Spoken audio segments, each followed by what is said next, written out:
Coming to you from the city of the weird. Exploring topics from the esoteric and unexplored to dimensions unknown. Shining a light of truth on the darkest corners of our reality. Welcome to the Curious Realm.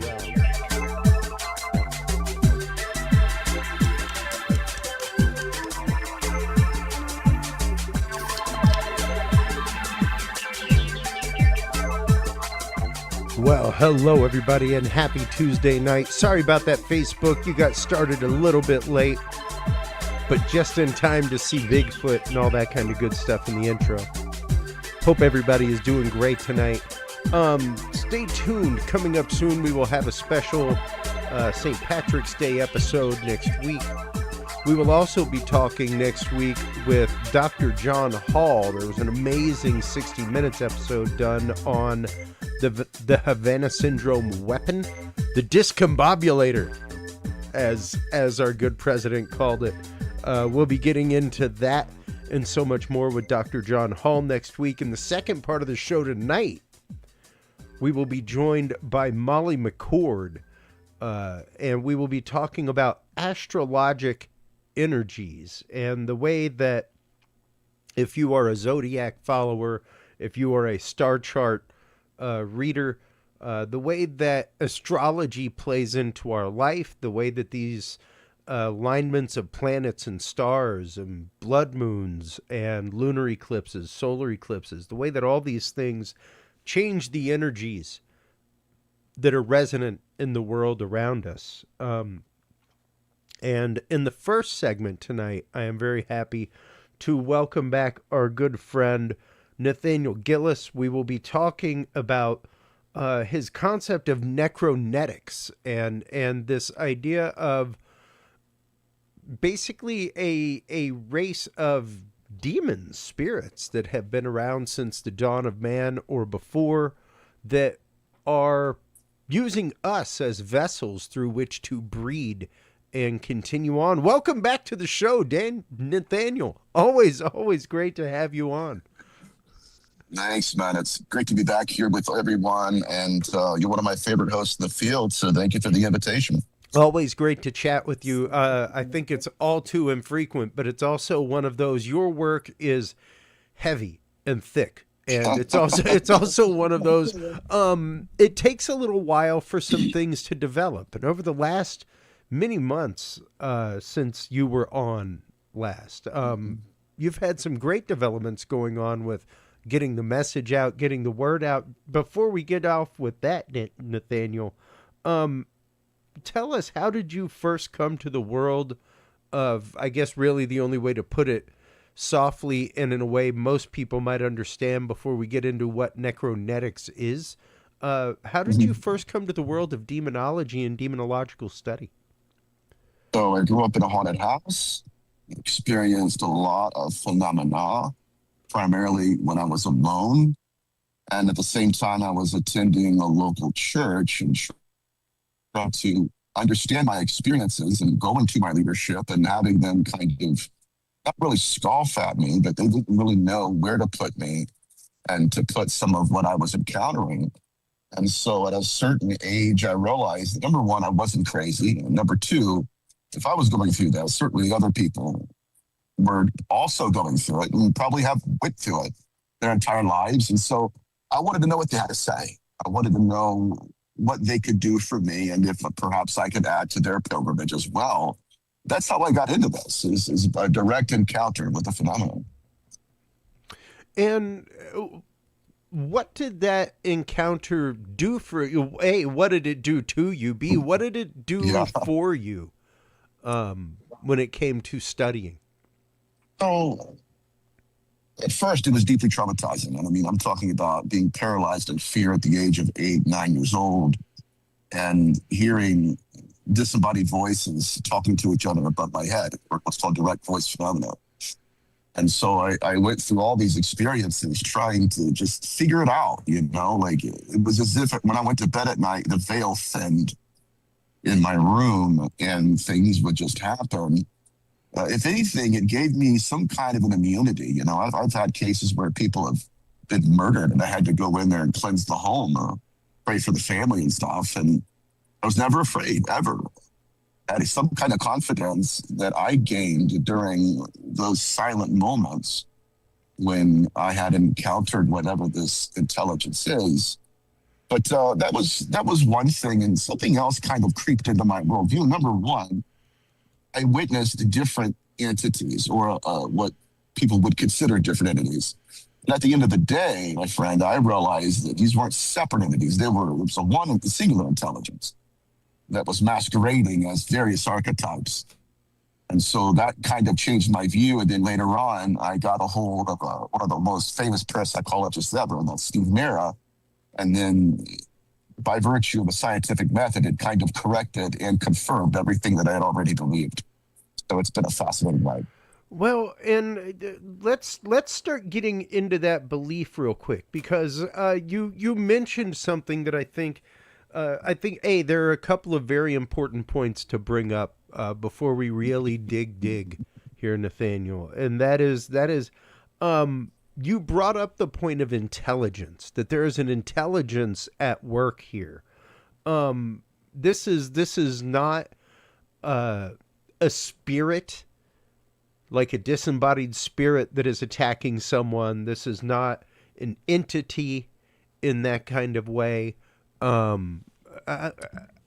is the differentiation between this and something like that, something like a haunting or a poltergeist or something along those lines, Nathaniel?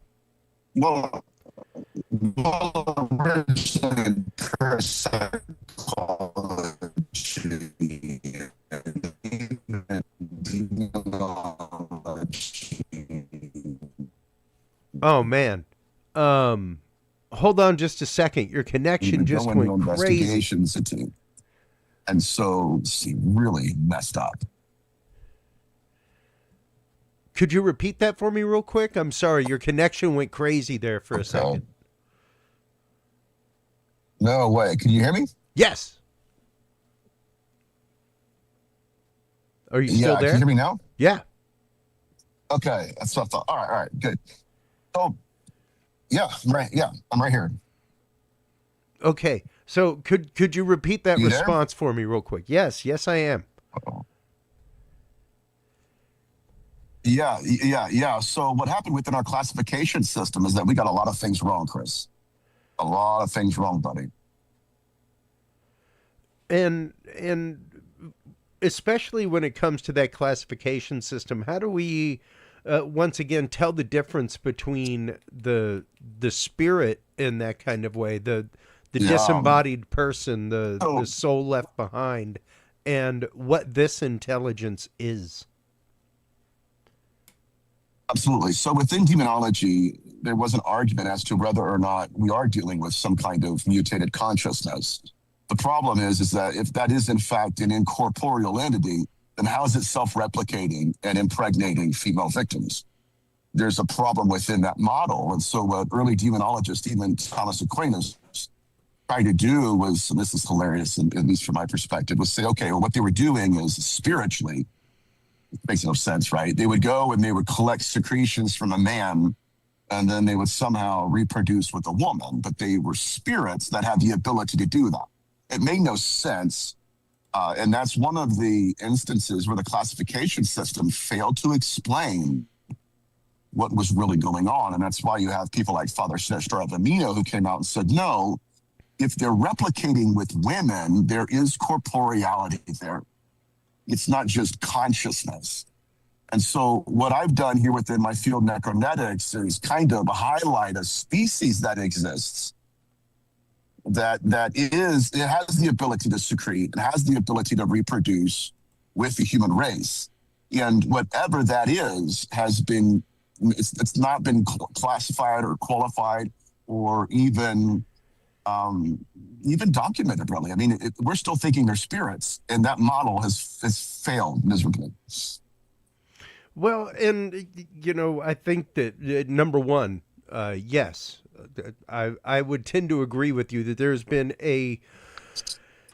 at least when it comes to things like Roman ritual, when it comes to even the questions that I had and believe me, folks, my thoughts on my shadow person experience of a shadow person grabbing me have changed and evolved over the years. However, it was one of the many things that kind of began the unzipping of me from a regular church-going Catholic. And it was the fact that I took that experience to my spiritual director, and when I did, he was like, "Well, Chris, we don't really have a teaching on that." And I'm like, "What do you mean you don't have a teaching on that?" And just so you know, folks, the Catholic Church doesn't have opinions. It doesn't teach, or it doesn't think things. It doesn't believe things. It teaches things. That's what the whole catechism is the teachings of the church, the pillars of the faith, things like that. And when you say, like, you begin the pillars of the faith in the Nicene Creed, Nathaniel, and you say that God is the creator of all things, seen and unseen. I'm pretty sure there's a whole lot more unseen than seen, just in the universe as we know it, period.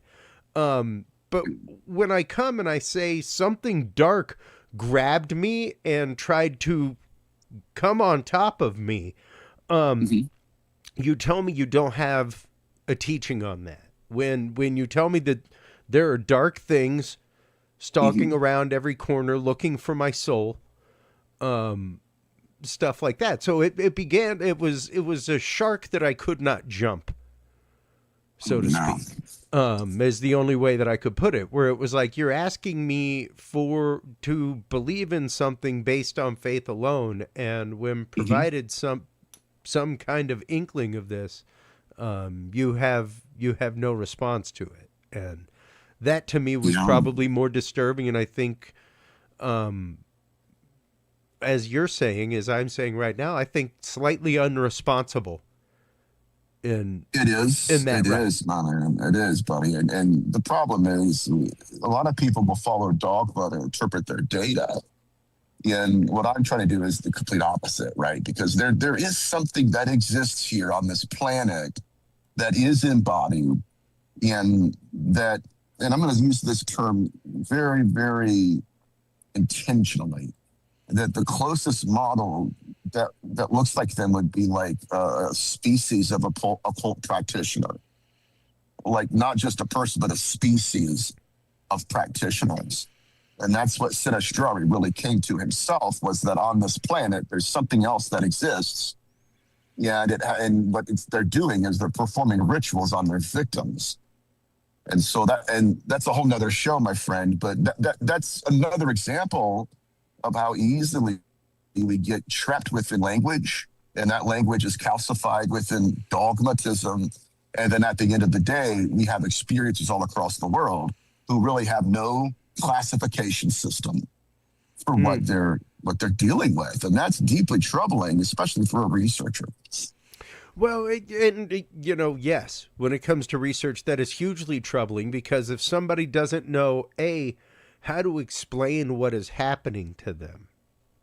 Right. And that's something that we discuss regularly with, especially it's one of my true loves of the remote viewing community, is the fact of there is an international effort to make sure that everybody who's training in these specific protocols and in various disciplines are utilizing the same language. Like, hey, if we need to change what, quote, target means, because it means something different in German when used in the same way, there's a reason why science uses the metric system.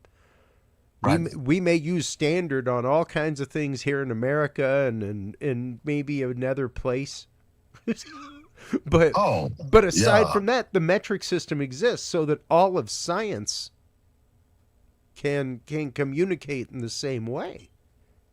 Oh, well, let me throw this at you, my friend. You're gonna love this, because it kind of puts things into perspective, as troubling as it is.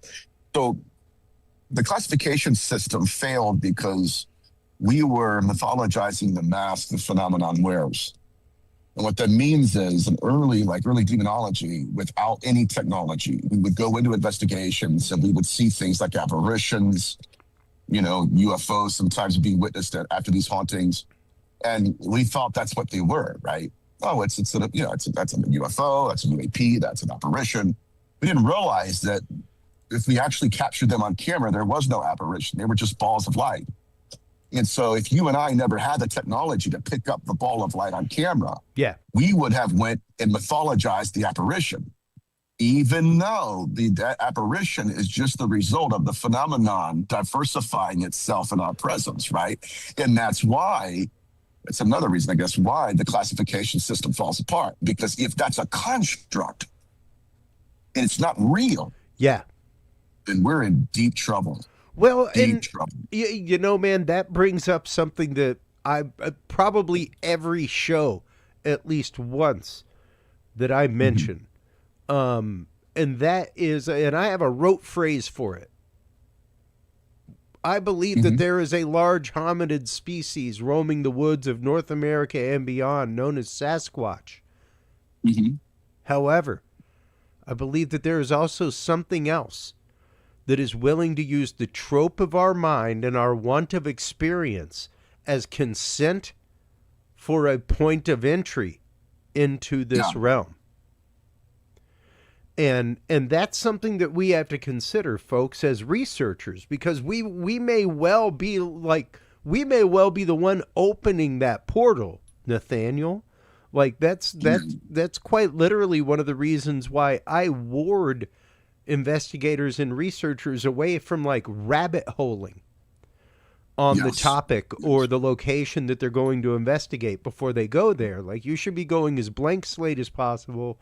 You shouldn't be thinking about it. The more you think about it, the more you're technically charging the area in that kind of way. And the more that you're also really opening that window, so to speak, for, yes, the experience to happen, but it may not happen on your terms. Oh, yeah, absolutely right. And that's one of the reasons I kind of stepped away from doing in-home investigations and cleansings, is because I just, you encounter things that you're looking back for a frame of reference, and there's nothing there. There's absolutely nothing there. There's no playbook. There's no textbook. There's really nothing. And so that's when I went back to the literature, and then, I found a couple other researchers I've worked with since.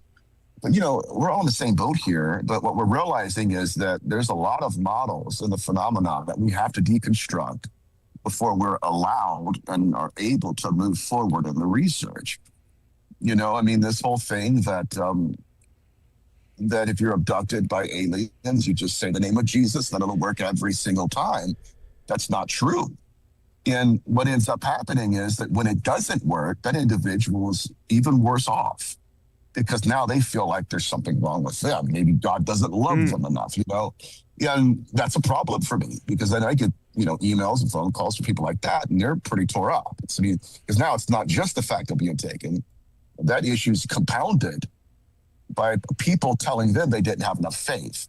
Yeah. And that kind of grinds my gears, because how do you know how much faith that individual has? Like, you don't even know their name, right? You don't even know who they are. You just know it didn't work. And so that's where, like, people like myself and others in the field have to come around and say, hey, listen, like, there may be something else at play here. And it's a tough position to be in for both a researcher and the explorer.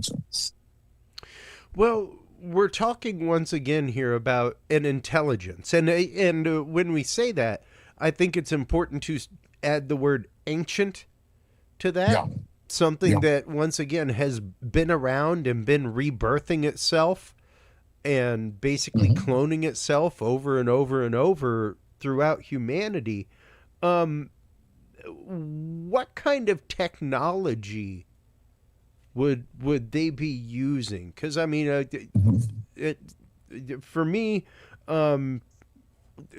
if you go back and you start looking at, like, the Lesser Keys of Solomon, things like that, like even the fact of, according to the stories in Hebrew tradition, things like that, that Solomon was given reign over angels, demons, had full control over them, all kinds of things. But even then, our concept of angel and demon at that point was really almost much more like jinn,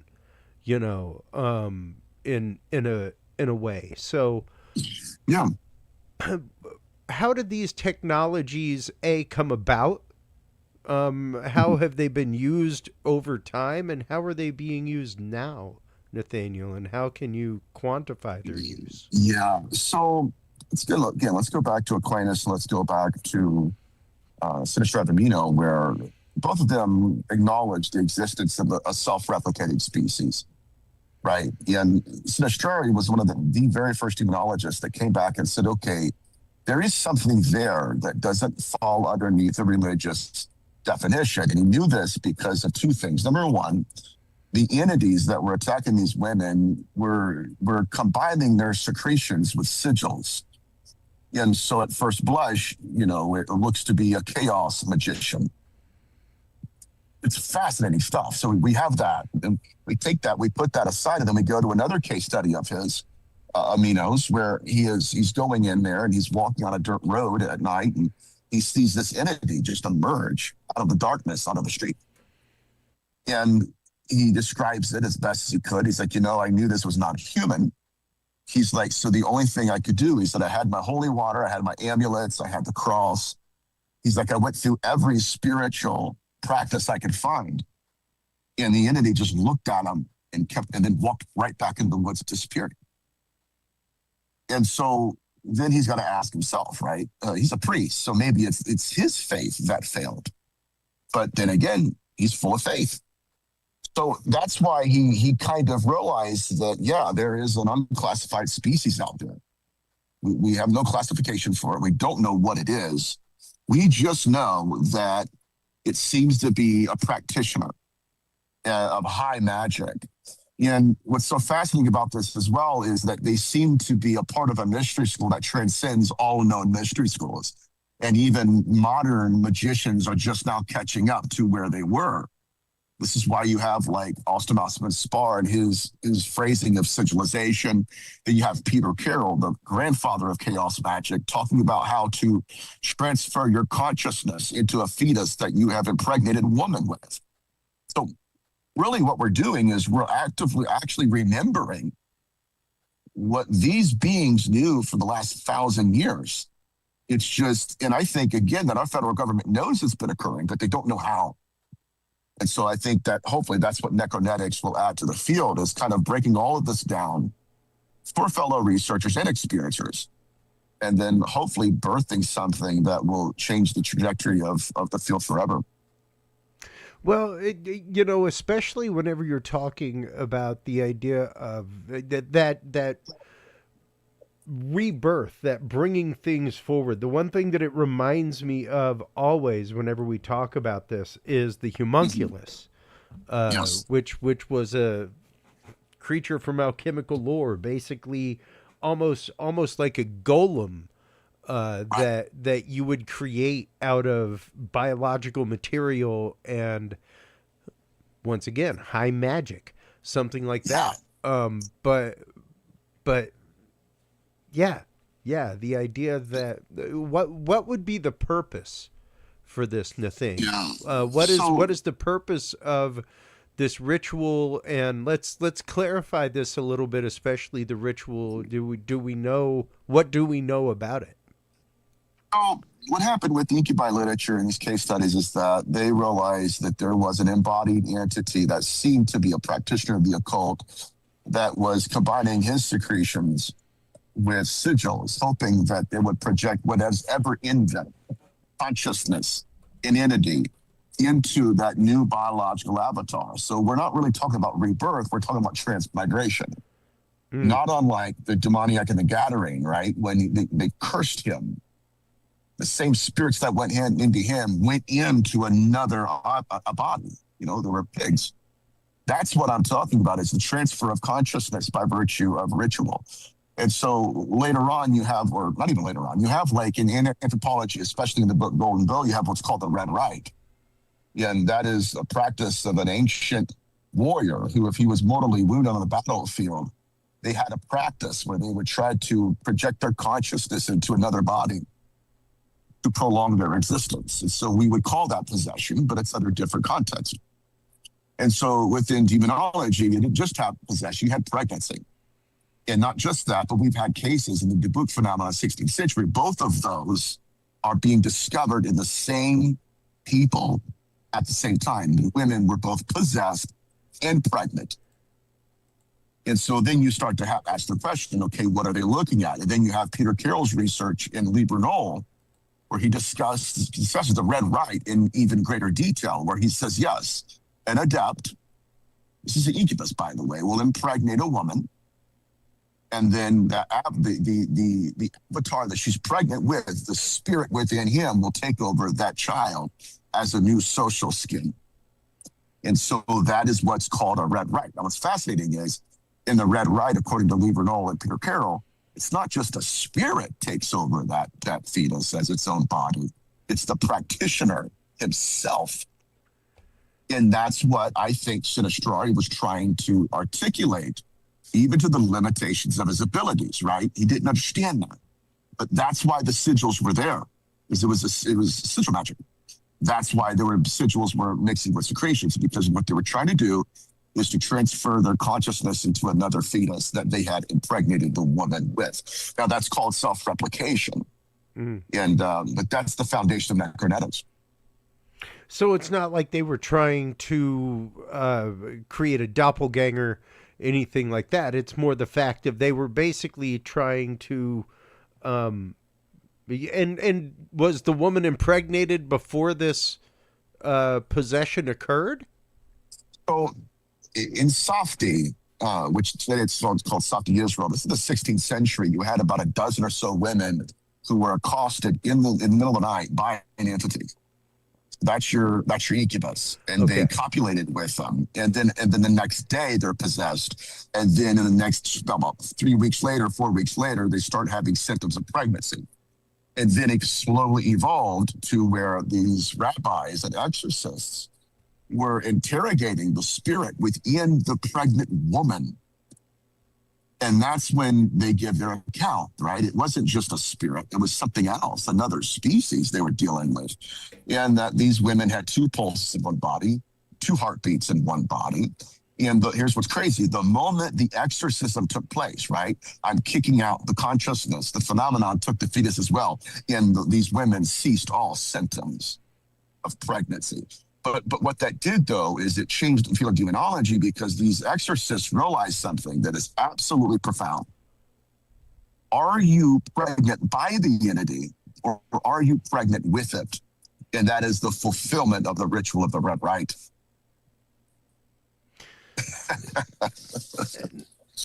It's insane.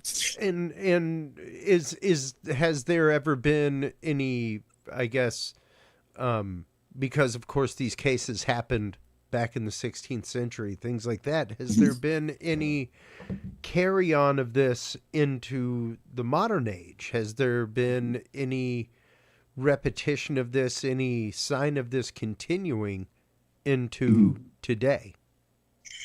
Yes, there has. The problem is that once we get through the sigils on the skin, they're usually subdermal, and a lot of them have been invisible to the experiencer, to the point where we have to go get an ultraviolet light, shine it on the skin, and then we see what's actually happened. So has the phenomenon evolved since then? Absolutely. Absolutely. I mean, at least, okay, so the only reason we know of those cases in the 16th century is because they remembered them, right? The experiencer remembered the events from the night before. Well, now what the phenomenon's been able to do is completely master that memory, to the point where they're not sure exactly what happened. And now we have to actually go and do memory regression, or we have to go into some kind of other avenue of memory to capture the raw data. Not just that, but again, if we're actually dealing with the result of sigilization, then it's going to go through three processes, according to Austin Osman Spar and other sigilists, if you will, for lack of a better term, where the body absorbs the symbol, it activates it, and then it expels it. So somewhere in one of those states, it's underneath the skin. And so if we don't see it sometimes, so we have to get a light out and even test it. And that's what we discovered. Yeah, like it's in the middle of the three stages. So this phenomenon is still real. We call it the missing fetus syndrome. But what's happened within ufology, it's been repackaged as something that's extraterrestrial.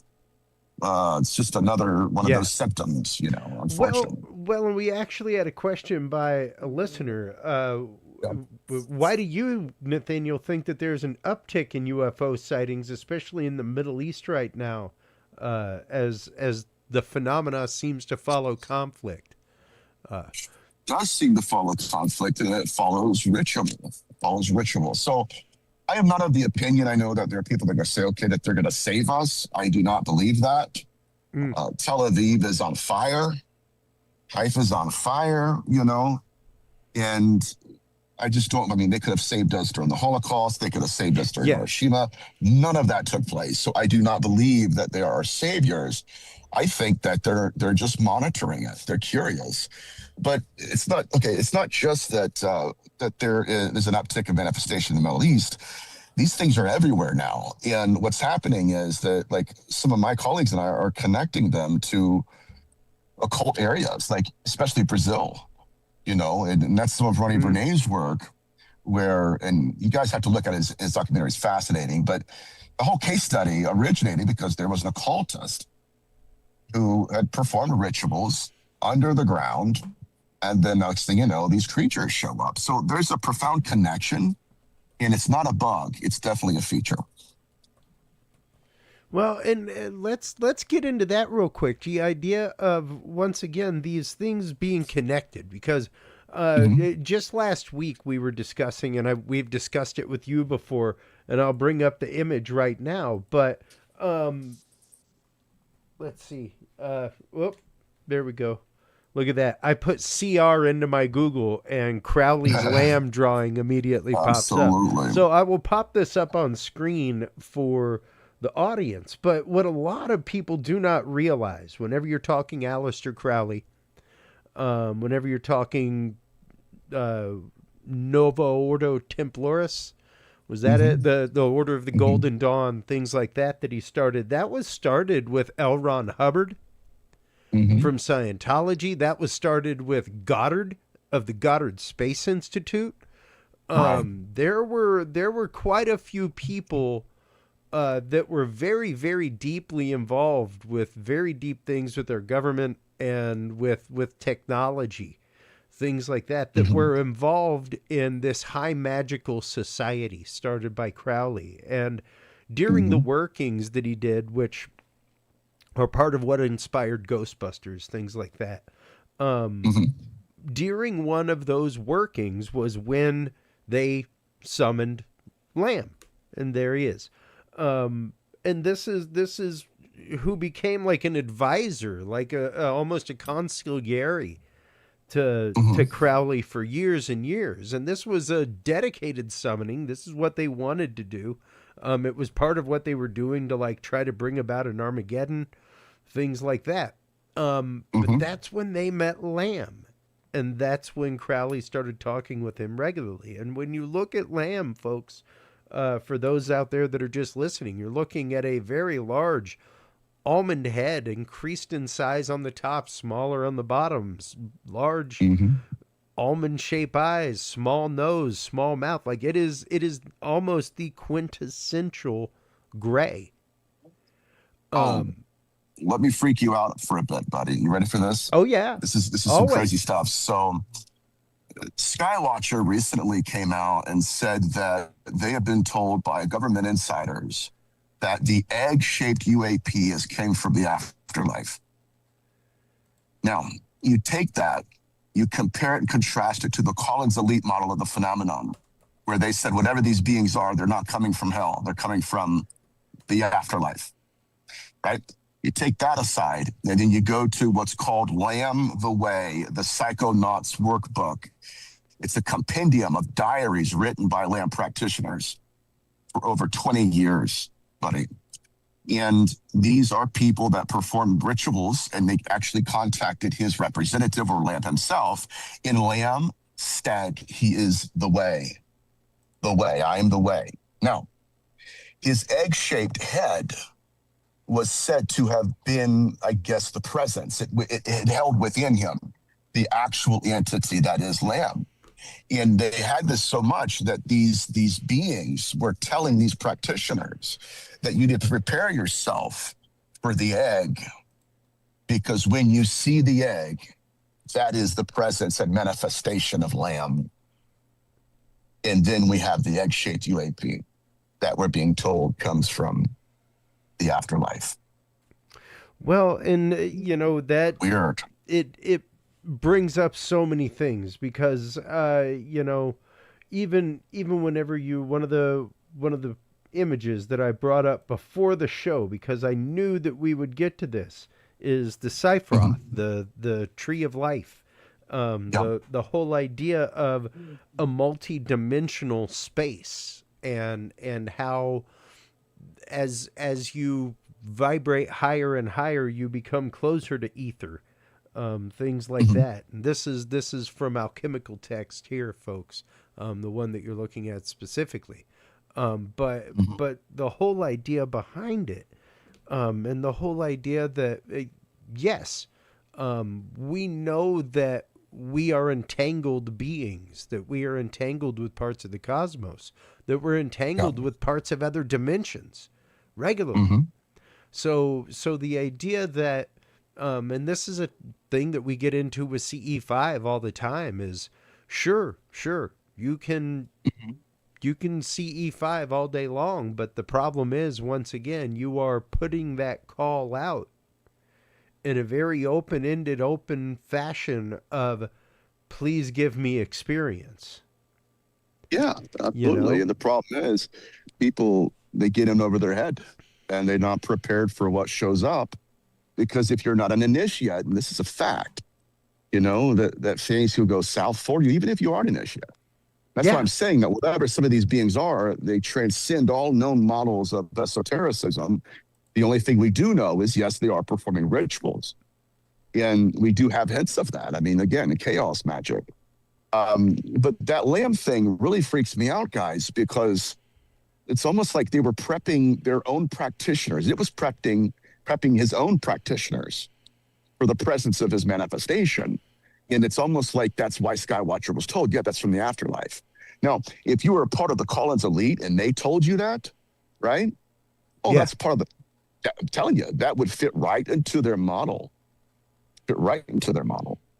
Yeah, precisely. And it fits into a lot of models whenever it comes to that control type ideology, so to speak, Nathaniel. And especially whenever it comes to the fear-based ideology. And I find it very interesting that even now, as the UAP topic begins to come to the forefront, all kinds of things, that it has very much become a question of dark versus light, angel versus demon. Absolutely. And that's unfortunate for us, buddy. I mean, okay, let me say this. Please. That we better hope, like if they are in fact malevolent, we better hope they're just demonic. Because I'm going to give you a case study that really bugs me and keeps me up at night. So, my buddy is Steve Mayer. We're colleagues. We do the NHI discussions weekly. A while ago, he had a conversation with Peter Robbins. And, Peter Robbins was the assistant of the great and towering Bud Hopkins. And so he's like, Peter, he's like... He's a good friend, yes. Of course, awesome researcher. But he's like, what's the craziest case study? And, what's the craziest case study you've ever seen working with Bud Hopkins? And he goes, oh, Steve. He goes, we came across a gentleman who said that he was taken by these entities. And he said that they were trying to pull him through the ceiling, but something messed up, something glitched. He said, and so there I am, stuck inside of my own ceiling. He said, my legs are just dangling. He's like, they had to come and they had to literally cut me out. What? Whoa. Yes. So, I mean, that blew my mind. I mean, I've been in the field for a little while, and I've heard a lot of crazy case studies. But again, that would be more along the lines of someone or something that has the ability to edit reality. And sometimes it works, sometimes there are glitches. And what happens with us researchers is we go look for data, and we find the data because there are seams inside of the dream. That's the only reason we're capturing it, is because people are able to remember their abductions, right? And so it's within these seams in the dream that we really capture the most germane data. But again, it's only because the black cat is being noticed in the matrix, right? Yeah. That's the only reason. Yeah. Yeah. And that even brings to bear the idea of like, does it even exist if it's not being observed in that kind of way? You know, Yeah. which is just nefarious when you begin to think about this, especially whenever you begin to think about what are the means by which do one of these entities, do one of these demons have to physically possess somebody to take over their child or embody their child? There we go. Now that would solve, right? Because there was a big conundrum in demonology, and we covered that a little bit earlier. Spirit or flesh? It's like, no. What you have is a possessed person who is willingly, knowingly, right, impregnating and performing that ritual on that victim. Yeah. Now he'll go later on, and that entity will then possess that avatar and then grow up. Now, it will look like its father, but that's not who's possessing him. So that's Necronetics, and it's a fascinating body of research, but it is very dark, and I got to tell you, it's not for everybody, and so I perfectly understand that. Well, now, when it comes to that transmission of consciousness, because I think that's the huge difference between the concept of homunculus, like we were talking about a while ago, the concept of golem. Those are much more in the Frankenstein realm. Oh yeah, where they are cobbled together. They are made for a magical purpose. Yes, they are made as assistant, that kind of thing. But they are not necessarily made to carry on the consciousness of their creator or master in that kind of way. Now, when it comes to that transmission of consciousness through magical means and ritual means, Nathaniel, what happens, I guess, to the practitioner at that point? Is it like a bifurcation of consciousness where the progenerator and the practitioner continues, and the consciousness continues and picks up in the infected child? I believe 100% that's the case. Now, even getting back to the word golem in Hebrew, that means fetus. Now, we can go into semantics here, but the first time that was employed in the Holy Bible was in Psalms, when David says, "You saw my unborn, unformed substance." Hebrew word is golem. Not just that, but they actually took the golem, meaning fetus or unborn substance, and carved on its forehead a Hebrew word, almost identical to sigilization, right? Because they were Kabbalistic practitioners. And so that's what we have here again, is this, and I'm going to say it is some kind of occult technology. And this is what our government understands, is that occult ritual transcends the scientific method. It introduces something that transcends and destroys all physics. There's no reason why these things should happen. Why? Because it's introducing an entirely different reality.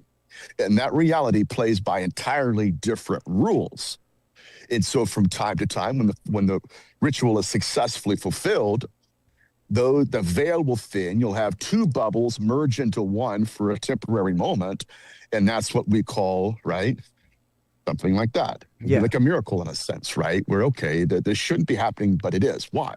Because something is being born through that ritual. And so it's not just that. I mean, this is something that's been bugging me as of late too, again, is because ufology is trying to recontextualize everything, even unintentionally. I mean, hybridism first began in demonology. Missing fetus syndrome first began in demonology. The witnessing of ufology first began really in demonology. Here's why. Because you have Marjorie Cameron, who was Crowley and Parsons Elemental, who performs her own ritual comes back and describes in great detail a craft that she saw after she performed it. I mean, even within the skull experiment, they also witnessed UAPs flying around and shooting lights on the table. Even John Dee and Edward Kelly, Enochian magic, right? They also witnessed UAPs. I literally just brought that up on screen and was about to bring that up. And the idea of another one that, once again, using a technology, using a hidden set of letters that came to John Dee, that he was given, so to speak, that were bestowed upon him. And these were not, and believe me, I've looked. I have never found Enochian anywhere beyond the beginnings of John Dee in that kind of way. And by the way, guys, that doesn't just invalidate it either. No. And when you're, how important do you think things like Enochian magic, Solemnic keys, things like that are for, I guess, understanding and decoding this, Nathaniel? Well, it's a connective tissue that should not be there. I mean, even when we have UAP whistleblowers like Matthew Brown tweeting about Enochian magic, see, that's an issue. It's something, again, that people don't talk about because it doesn't fit in their model of phenomenon. You know, it's just like, well, I don't even know how to talk about that. I don't want it to be true, but it is. And so not just that, but we have to also understand that the entity that claimed to be an angel told John Dee and Edward Kelly to swap partners. And when they did, right? When they did, I'm not going to get you monetized anyway. You know, I'll leave that alone, buddy. But after they did that, right? Next thing you know, that entity completely changed, and they realized, oh my goodness, who and what are you? And what was the point of making us do that? And so again, that kind of lends itself to that, like, yes, they have knowledge, these entities, but they want us to do things for that make absolutely no sense to us. Build me an altar, right? Give me a sacrifice. Well, what does that even mean to you?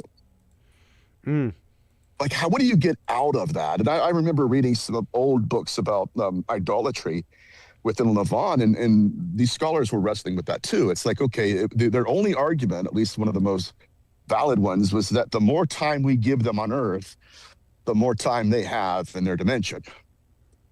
And so they'll give us gifts because what we're doing is we're giving them time. We're giving them some kind of energy. But even, to be honest with you, my friend, that kind of stinks too. That doesn't make any sense either. but even whenever you get into the lesser keys of Solomon, things like that, like there are very specific rules for interacting with the jinn, the angels, the demons, and they are described as angel or demon. And they have different purposes. They control different things. They control different aspects. They do different things, and you have to prepare yourself during the right astrological season in order to contact them. And these are the words by which you can bind them. But don't ask them these questions. You know, it's fascinating when you get into it, and it's one of those, like, to me, especially the idea that they play, even though we have that control, and even though Solomon was given that control, there's still a very different set of rules that they play by. They play by, right. And so we are being enchanted again by a mask. And now it's not just the apparition being a physiological construct. No, it's literally, I'm making you think this is what I want from you, or I'm making you think I play by these rules. And then when you conjure me, you start to realize that you were the one being conjured the entire time, that I'm the one that put the idea in your mind to create a mortal portal of ritual and reality to where I can impregnate this place with myself. And then at that moment, everything falls apart. It's like, oh my goodness, like none of this makes any sense. Yeah. We have just under 10 minutes left here, Nathaniel, and in that amount of time, because once again, this gets dark. It's the only way it gets darker and realer for most folks on this show, Nathaniel, is whenever we talk about human trafficking.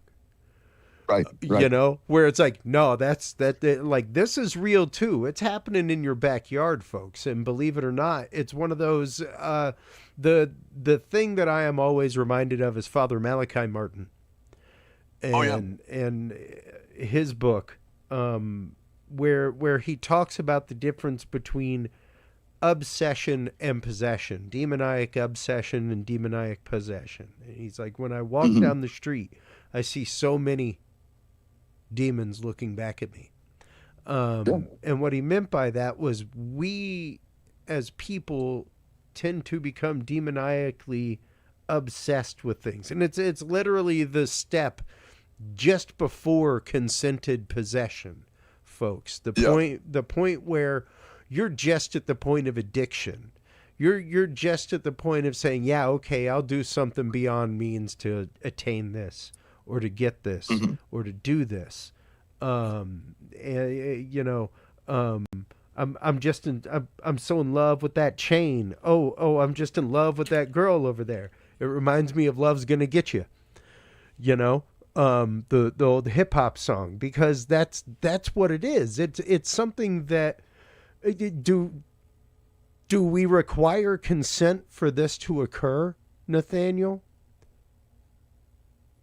I think that the belief does play a role in this, and more so in the image the phenomenon uses to interface with. So what I mean by that is I've had cases in the past of experiencers where the entities manifest as their favorite cartoon characters. Sure. Yeah. Well, the more they believed it was that cartoon character, and the more it empowered the entity wearing the cartoon character. Exactly. And so belief is a form of consent. And lately, what my colleagues and I have done is look at this stuff and say, okay, is there a way where we can trigger a glitch in the matrix, if you will, to where we can actually cause the scene in the dream to manifest? And in that fleeting moment, it gives us enough time to weaponize our free will and hopefully shut the situation down. Yes. Believe in their image. Guys, let me say it like this, because I know we're wrapping it up. In the 50s, what we have here, is a memo where our federal government believed that the more you believed in them, the more they had the ability to manifest. Yeah. Which is weird. I mean, literally in the memo, it says that these entities, they exist with some kind of abstract physics. The more you believe in them, the more they manifest. So this makes me kind of question the narrative from the government. Because if in fact that was true and they wanted us to believe they were aliens, then maybe that's literally the whole point. Yeah. Because if you believe in one model, you're not believing in the other, which means that would stop them from manifesting to this dimension. And that's weird, my man. That's weird, buddy. I don't even know where to go with that, because then it's almost as if belief is that which introduces other physics into this dimension. So then what is faith? Yeah. And it's almost like we're tapping into a set of rules that they play by, and yet we see it being weaponized in the dark arts and then used as healing and miracles in the church. And so there's something to it. I just think that even the Collins elite, people like to frown on them because they think they're just a bunch of fundamentalists projecting their worldview. No. They were physicists, and their conclusions weren't very fundamental at all. And in fact, it caused them to lock down disclosure. And so even right now, there's a narrative within ufology that says, well, the Collins elite are trying to stop disclosure from happening. Well, time out. If they were in fact believing these were demons, then they would actually go tell the world they were demons, because that's called evangelism, right? We've confirmed our model is correct. We want the world to know. Yeah. That tells me, no, what they uncovered through data, not dogma, was something that terrified them so much. As Christians, as fundamentalists, right? They said, there's no way we're going to tell the world this. we gotta shut this down. And so two things can be true. Maybe it is the fact that they're in charge of disclosure and they're not wanting disclosure to come out. But that doesn't mean they believe it's demons. And so what people do is they conflate the two. Yep. Right? Because they just simply don't know enough to understand what's going on. Yeah. Yeah, that's just it. And by doing so, whichever one is given energy, they get to vampirically use. Yes. Yeah, we've seen that. I mean, even when cryptozoology, I have a dear friend of mine, Paul St. Clair in England, one of the leading cryptozoologists in the world, amazing friend. But man, he's had cases in Bolton and Benton and other areas where, you know, people will be walking in the woods and they'll see this cryptid creature, Wolfman, follow them, and they're fleeing, they're running for their lives, they're terrified. One of them trips, the entity literally standing directly over him. He's right over his neck. But as soon as he gets down to chomp on his neck, right, the entity just disappears into nothing. Yeah. So what was the point? The point was, again, to trigger fear and terror.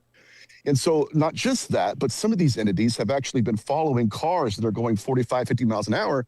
But here's a seam in the dream. These entities are barely moving their bodies. So how could they keep up? Because why? Because that's a construct. That's not a real entity. It's not real.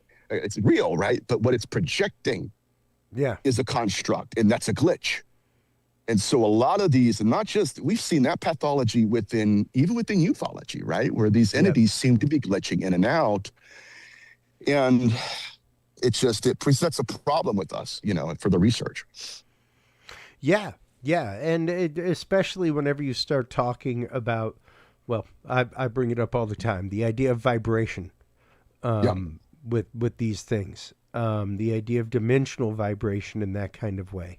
That changes a lot of things. It changes the way that physical things pass through each other. Like you were talking about the gentleman that got stuck in his ceiling, that kind of thing. And if you can, and if you can vibrate something, the example comes from, and I know it sounds crazy, folks, but from Flash in the DC comics, where he would basically phase through a wall by putting his hand up to the wall or up to the surface of something and match his atomic vibration to the vibration of the atoms in that surface, and then they would just pass through each other. So weird. The idea of that, the idea of a technology that could do that, or even once again, magical technology, because magic is technology, folks. It truly is. It is a system by which people have found cooperation with the non-physical world.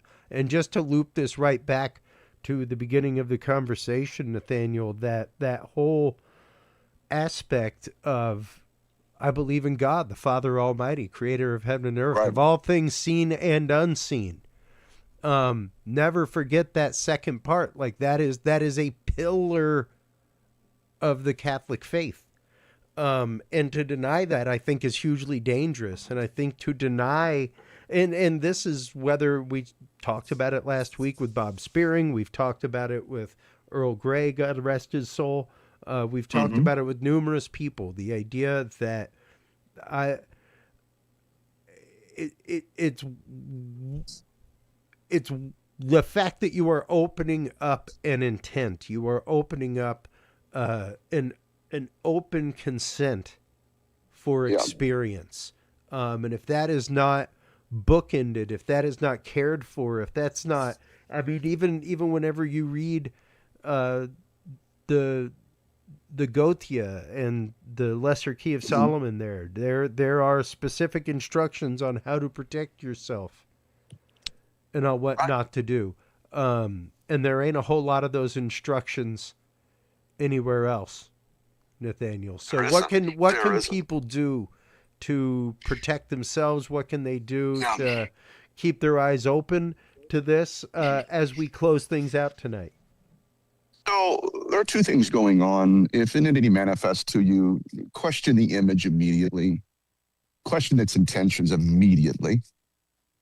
Try not to That's one and two. Number three is that they seem to be weaponizing a certain frequency when they're manifesting into our local environment. And that frequency is being interrupted by iron. And so what my colleague Steve and I have been doing is talking about how you need to up your intake of iron. And what that does, not just that, but get an iron amulet. I have an iron cross, okay?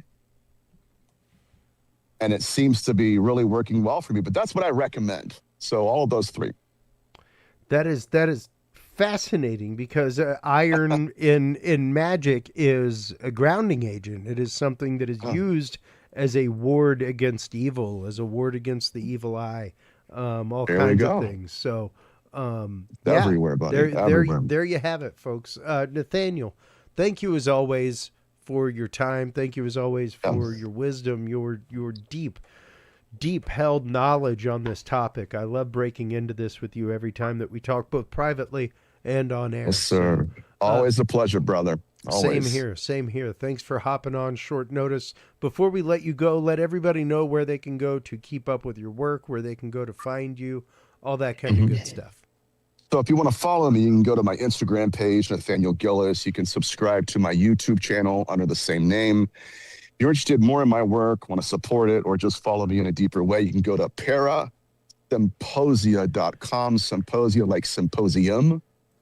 That's where you can follow my research. And I apologize for having to be on audio alone. I had a really bad mix-up tonight, and I couldn't change it.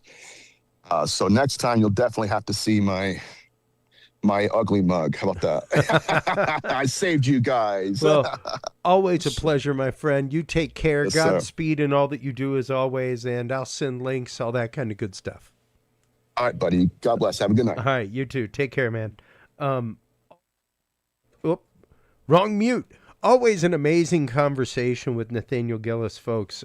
Truly a great friend and a good guest.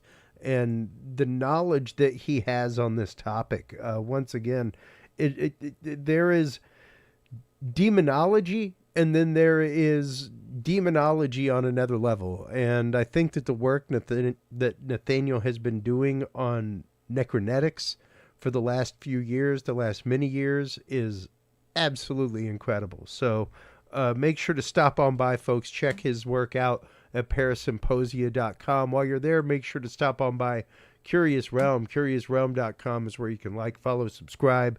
CuriousRealm.com/videos is where you can go to find all of the YouTube channels of our friends and guests, all that kind of good stuff. So when we come back, everybody, we will be joined by Molly McCord.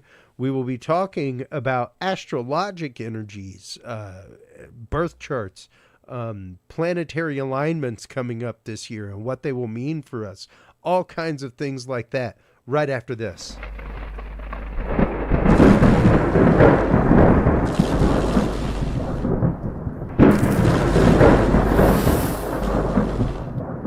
The key to good science is good research. At the heart of good research is a good data set. With the field observation and encounter log from Curious Research, you can easily keep track of your investigative information all in one place, making it easier to review cases and readily see comparisons and contrasts between them. Whether out in the woods squatching, in a back room gathering EVPs, or using high-tech gear to track UFO, UAP activity, this easy-to-carry, pocket-sized scientific data log is the perfect companion for any field researcher. You can find your copy of the Curious Research Field Observation and Encounter Log at Amazon.com or visit the official Curious Realm store at CuriousRealm.com/store to reserve your copy for yourself, your family, or a mind that you want to open. That website again is CuriousRealm.com/store.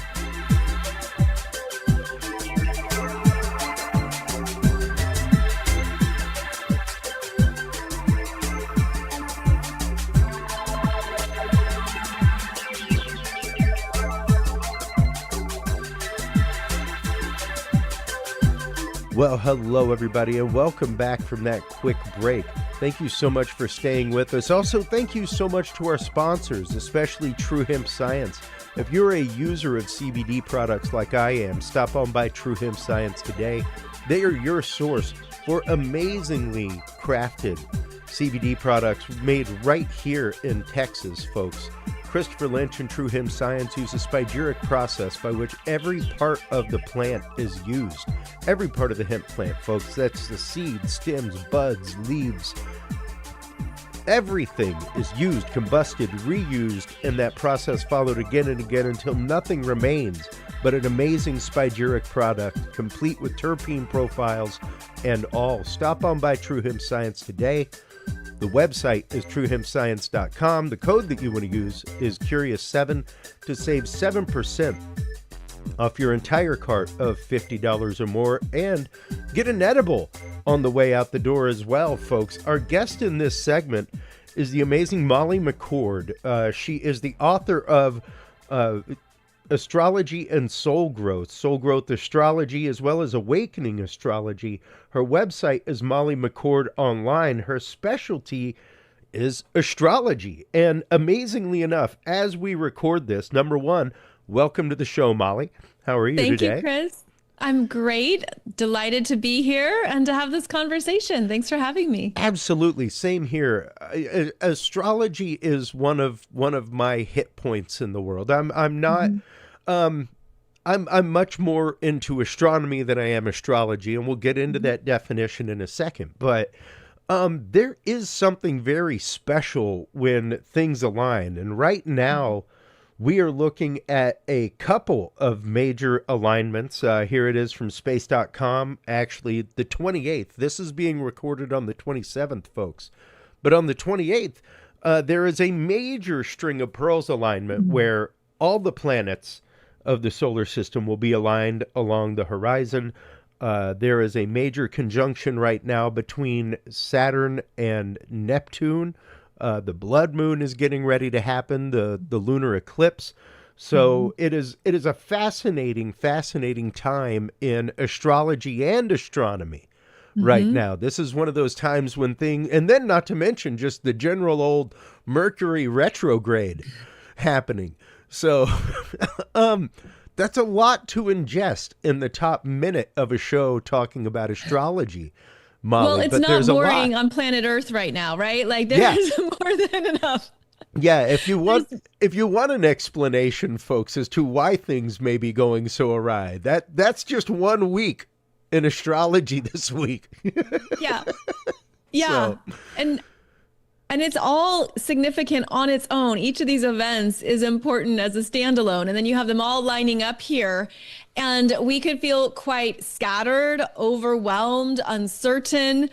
We could feel like, what am I supposed to focus on with all these things going on in the world? And what I feel is really important here is that we're just meant to be open, Chris, to the things that are leaving that are right on time, meaning we're not meant to be carrying a lot of things forward into 2026 because we're entering into a whole new era. And that's part of the Saturn-Neptune conjunction that was exact on February 20th. The Earth is literally evolving into brand new experiences, and we are feeling that. We're feeling that something new is coming, that parts of ourselves are moving into new territory. So that's one of the beautiful gifts of the cosmos, is that it can validate what we're feeling and sensing, but also remind us that, we're in charge of our human experiences and what we want to choose next.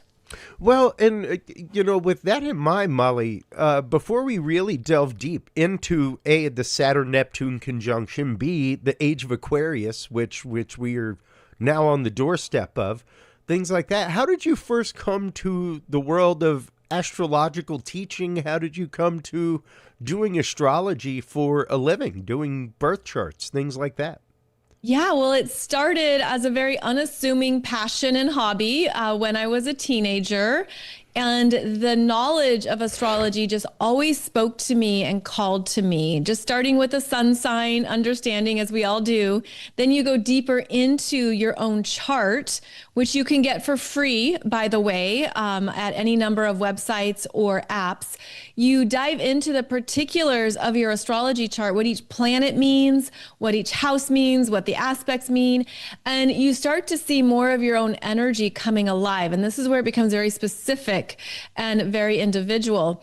So Chris, when I was younger, I just was following this as an unexpected trail of curiosities that just kept growing and kept unfolding. I studied with different books, different teachers, different mentors. I went into various areas of specialty study, went to conferences, went to classes, just ongoing knowledge accumulation, to the point where I guess I was ready. I mean, it's really interesting to start reading for other people because every chart is so different and so brand new. But there were some beautiful gifts that came through in doing the personal sessions where people felt seen. They felt validated. They felt understood. And it opens up more of who you are that's maybe been locked away or hidden. So I just followed astrology because I could see how much it brought into people's lives as well as into my own life. I was always tracking my own astrology transits, especially when things were really hard. When I was confused, I didn't know what to do next. It helped to sync me up with the timing of events because there's some transits that last for 2 years, if not longer. And if you have that understanding that you're in a 2-year transit, you're going to adjust your expectations, not only of yourself, but of how things are going to progress. So it was a really great navigational tool for me, but it continues to be so. I mean, I'm still always tracking my own transit. So in that way, astrology continues to demonstrate its value. And I think it also continues to offer people understanding into their own unique journey, that you're not here to be like everyone else and that your path isn't going to be like everyone else's. And I think that's what people really love discovering. Well, and I think an important point to bring up at this point also, Molly, is the idea that your path is also not predetermined by your astrology. And I think that is a huge, huge misunderstanding when people consider astrology. I think a lot of people truly consider, sadly, astrology as, and don't get me wrong, like there is astrological divination. Absolutely. But it's not necessarily a form of fortune telling in that kind of way. And it's not necessarily something that like your path is utterly predetermined and chiseled out to you because of the house that you're ruled by or the planet that you're born under, things like that. Like you I love that you said that, Chris. That's so important because it's meant to be a tool that supports your choices and your free will. And it will show you, the better choice or the harder choice. It'll show you the timing. It'll show you the themes that are coming up. It'll show you when, okay, this could be a tough 6 months at work. So how do you want to approach that? Or it could tell you this is going to be a fortuitous time for beginning a new project and taking something forward. How do you want to make the most of that? I feel like it always redirects you back to your own sovereignty and free will. And that's where we live from. So yeah, nothing is predetermined or set in stone. You are in charge of your energy and your journey, and astrology can assist you with making the best of it. Yeah.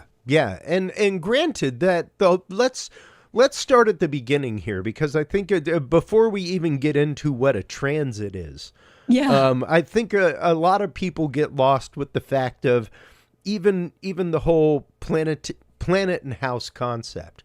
Let's start with me, because I don't want you to do you. August 28th, 1975. What planet would I be, quote, ruled by, and what does that mean, Molly? So August 28th means that you were born under the sign of Virgo in Western tropical astrology. Yep. And so your sun is in Virgo, which means that you were born with the influences of Virgo qualities, needs, and expressions. Virgo is a technical sign. It's methodical, analytical. It looks at the small components, very intellectual, a problem solver, seeks to understand efficiency and improvements. And so that would be a part of understanding who you are in this lifetime, which is also how I approach astrology, is through the soul's evolution. But Chris, it meant that you took a body with the sun in astrology so that you could embody and live those experiences and know yourself through those qualities. Well, and those are, if anybody knows me, knows the fact of like, oh, you can see my meticulousness. You can like, there's a reason why, yes, I'm an audio engineer. Like that's what I do, is understand the forest and the trees. Yeah. And it is these are qualities that, yes, I fully consider intrinsic to me, Molly. But when it comes to planetary rule, things like that, how do you get into what planet influences people specifically? So every astrology sign is ruled by a particular planet, and that's something that's been determined through centuries and centuries of study to look at what aligns. And so with Virgo is ruled by Mercury, and Mercury is the thinker, the ability to consider solutions, understand what's going on. Mercury is how you speak and communicate. And so in your chart, Chris, you would look at where Mercury is by sign, because it might not be in Virgo. It could be in another sign. And that would add in another layer of how your Virgo energy expresses itself through Mercury. So this is where it becomes more specific to each person. And this is where it becomes that individual self-verifying energy that only you would know. Or others would know about you, but that you would know as, oh, yes, I can see the accuracy in this. Absolutely. Absolutely. And once again, those I have found at least my sign to be extraordinarily valid. And you know, it's interesting because I will always say that I utilize tarot cards. I do not divine with them. I do not do readings per se. I draw a card every day. And I meditate on that card, and I consider the way, and this is kind of how I've always looked at horoscopes, things like that. Even a fortune cookie, folks, is the idea of, in a larger, more grandiose way, how does that concept enter into your life that day? Right. So that's a beautiful ritual. Yeah. Even looking at a tarot card and understanding what that card means, what the meaning of the card is, what it might mean that I drew that today, considering the challenges that I know that I have before me, the tasks that I know that I have before me, it can really make you frame things in a different way. And it's not necessarily a way that you are doing to move your life in that kind of way, but more a lens through which you see your actions and the actions that are put upon you during the day. Yes. I love how you explain that. And I also wanted to note for people that just because Chris was born August 28th, 1975, doesn't mean that his chart is like everyone else born on that same day. You need 3 data points to create an astrology chart. You need the birth date, exact birth time, and birth location. And it's these 3 data points that create the construct of the chart that sets it up in a certain way, that gives us the rising sign, the houses, more specific. So I want to let people know that it's those 3 specific things that make it unique for you. And then it's also unique because even if you were a twin, or even if there's someone born with those exact same data points, your soul is unique, and it's your soul's intention and your soul's essence that comes through you that can't be duplicated. So that's another important factor in the astrology that I practice and work with, is that it takes into consideration the bigger understandings of your soul in this lifetime as well. Well, and that brings up an important point, because I bring this up regularly. My mother and I was born on my mother's 25th birthday. Wow. So her birthday is August 28th, 1950. Not to give away your age, Mom. Right. but we weren't born that far separate, within a 3-hour drive of location. So, and I know I was born, I want to say like 5:15 in the morning, something like that. Not really sure what hers was. But with that in mind, how does that play out personally between two people? Is it the fact that two people's birth charts can I guess cause them to have conflagration in life, or cause them to have miscommunications, things like that? So your sun signs, you both would have sun in Virgo, close, or what we call conjunct. And so there would be a natural synergy between how you are understanding yourself and what you're seeing in your mother. You would have similar themes in Virgo. But other than that, all the other planets in the chart can be in very different places, including your moon signs and the other personal planets, Mercury, Venus, and Mars. But then what's even more significant, Chris, is that the outer planets are all going to be in different placements. So when your mom was born, that was a snapshot in the sky of where the planets were and what the energies were. And that snapshot is taken at the moment of birth. And then, of course, the planets keep moving, and they keep moving forward or retrograde. And then that will shift and change every day. So then 25 years later, when you were born, all those planets were in a very different place, which would create a new profile, if you will, of your energy. So this is where it's fascinating, because even though you share the same birth date, the transiting planets, the planets that are in motion, have moved into different places. And that's important in how you would then understand your own chart and, of course, who you are as an individual.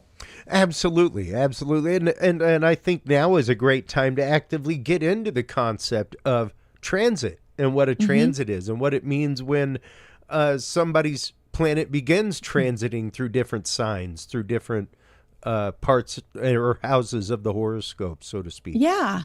And so when you were born, again, it's like a snapshot in time that creates your birth chart based on those 3 data points. And then the planets keep moving, such as the moon and the sun. The sun moves 1 degree a day, and the moon is moving between all 12 astrology signs in about 29 days, so every month. So these are examples of how the energies keep moving and keep progressing. And this helps to understand that we're always in cycles. We're always experiencing movement here, because the planets are also always moving. And so when we talk about, for example, Mercury retrograde, well, retrograde is just an observational myth, because the planet doesn't really go retrograde. It's just what we observe from our place on Earth that it's in retrograde. Yeah. But this helps to understand that it's still in motion. So everything is always in motion, essentially, and it then relates to the cycles and timing of our lives and what we move through at an individual level. Now, when it comes to, because when we started this conversation, you specifically mentioned Western astrology and the idea, because, and this is something that I've been teaching my son. We talk a lot of astronomy in this house. We have tons of telescopes, all kinds of things. So he is well versed in his astronomy and, constellations, things like that. But he just learned that there are constellations that he doesn't get to see. That there are parts of the sky that he'll never get to see because of the way that the Earth rotates and the fact of there are constellations, much like Orion is not in the sky during certain parts of the year because it's under the horizon. There are constellations we just don't get to see, period, because of how the Earth is situated. How does that play into things, and how do different forms of astrology, how have they come about through generation? So the astrology I practice is Western tropical astrology, which is associated with the 4 seasons on Earth, and that signifies the seasons that we are moving into. For example, the upcoming spring equinox here in the Northern Hemisphere begins the astrological wheel at 0 degrees of Aries. Then that takes us to the summer solstice, which is the next season in our Gregorian calendar, and that is 0 degrees of Cancer. So we have a very steady calendar that we reference in Western tropical astrology, and it is actually 24 days ahead of where the constellations actually are. And that's another form of astrological study that is also used, and that is more of an ancient study of the sky. And that goes back thousands of centuries, thousands and thousands of years, especially in Vedic, that's related to Vedic astrology, to Indian astrological understanding. Also Egyptians and other ancient cultures would reference what we call sidereal or sidereal astrology. And so Western tropical is different than that because it's about the seasons of the calendar. And that's what many, at least North American, I would say, or many Western astrologers reference, is that form of study. But they're all valid, they're all significant, and they all give us information to support whatever we're understanding and moving through. Yeah, because once again, they're all about the same sky, technically. But they have different traditions. And even whenever you go in, one of my favorite apps that I use is Stellarium. And it's great, shows you awesome things. If you're looking for things that give you a real-time view of the night sky, folks, and even show you like, hey, that moving object is a satellite, and the satellite designation, feel free to use Stellarium. But one of the options that you have is what culture you want your constellations in. So yeah, you can choose the Greek culture, what have you, and it's interesting to go through the cultures and see exactly what those, because it's fascinating how many of them cross over. How many times different cultures across the globe throughout time have seen the same thing in the sky, looking at the same constellation, and how close the stories are. Right. And that's where you have this accumulation of an ongoing knowledge base from all these different perspectives and understandings that has formed how we interpret astrology now, because astrology is built on thousands of years of observation and understanding how the events play out. So for example, as you mentioned, Chris, we have a lunar eclipse coming up on March 3rd, which will be a blood moon where the moon will turn red, which we should be able to see, I'm pretty sure, here in North America or in parts of the US. Yeah. And I was even looking at how on the East Coast, it occurs when the sun is rising, and I'm going to misspell the name, but I think, or mispronounce it. I think it's like a synelium or. Yep. Synelium. Synelium. Thank you. A very rare synelium where you're going to see the moon and the sun at the same time. So I'm looking forward to that. Yeah. Because I'm on the East Coast. Yeah. And it's only until I want to say Georgia or something like that that's happening. The rest of the country at about sunrise, about 5:36 in the morning, will see the typical blood red moon lunar eclipse that we get every year. And in ancient traditions, that blood red moon was interpreted to mean certain things, such as war, because red associated with Mars, aggression, anger, like it could even mean like bloodshed. It could mean that something new is going to be birthed and coming to life. It means there's more intensity, more passion, more fire when the moon would turn red. So that is something that's also been tracked and noted through thousands of years, is that when the sky is doing something, it means something to our human experiences.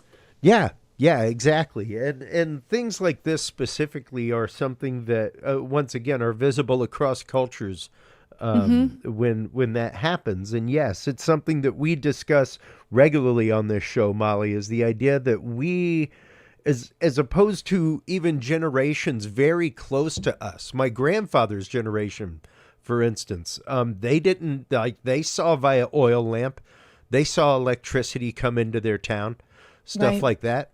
And his connection with seasons, his connections with stars in the sky, as far as what animals to hunt, when to put seed in the ground, stuff like that, was much more intimate than my mother's or mine or my father's, you know. So the idea that we have only recently in the last 100 years or so really lost our connection with the stars in that kind of way, where they are probably not present where you live.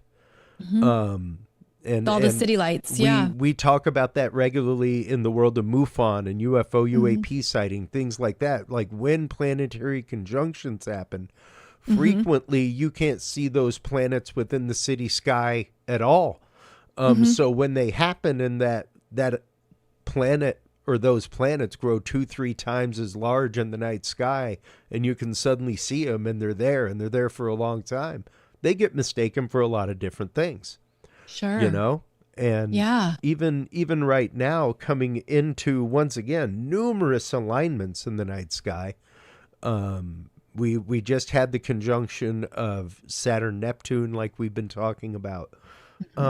But how do these things affect energy, Molly? How do they radiate energy? How do they affect us without our knowledge? Even the idea of lunacy being proven. Sure. The concept that, yes, during full moons, water is reacted to differently on the earth. That there seem to be strange things that happen amongst humanity during full moons, things like that. So, yeah, it's fascinating what's observed through these cycles, the repetitive patterns that always play out, which I think validate how connected we are to the elements, Chris. And yeah, even though it's been many years or decades that we've really had any maybe core practices with the earth, we're still connected to all the energies in the cosmos and going on all around us, whether we realize it or not. I mean, a lot of us are just on our phones or by devices or in our cars, we're going about our modern lives. But the universe is always speaking to us and is always energetically connected to us. And so with any kind of conjunction, such as every new moon, as you know, the new moon is the dark moon when the sky is the darkest. And so you can't see something because it's newly beginning astrologically. We interpret it as the seeding of a new intention and a new cycle that will play out over the following lunar cycle. And then the energies are heightened and at their most extreme during the full moon. And I think that part of the lunacy of the full moon is the unconsciousness that's been held in, or the lack of understanding of what someone is really feeling or what their intention is. And so there can be that acting out or the craziness that presents itself. But if it's made conscious, then you're aware of what you're feeling, of what you're needing, or what to do. Because at the full moon, the sky is the brightest. And so you're meant to understand something. It's being illuminated for you so that you can see it in a new light. And that's part of the ongoing cycles of the universe, since we have new moons and full moons in an ongoing cycle every 2 weeks. So new moon, 2 weeks later, full moon.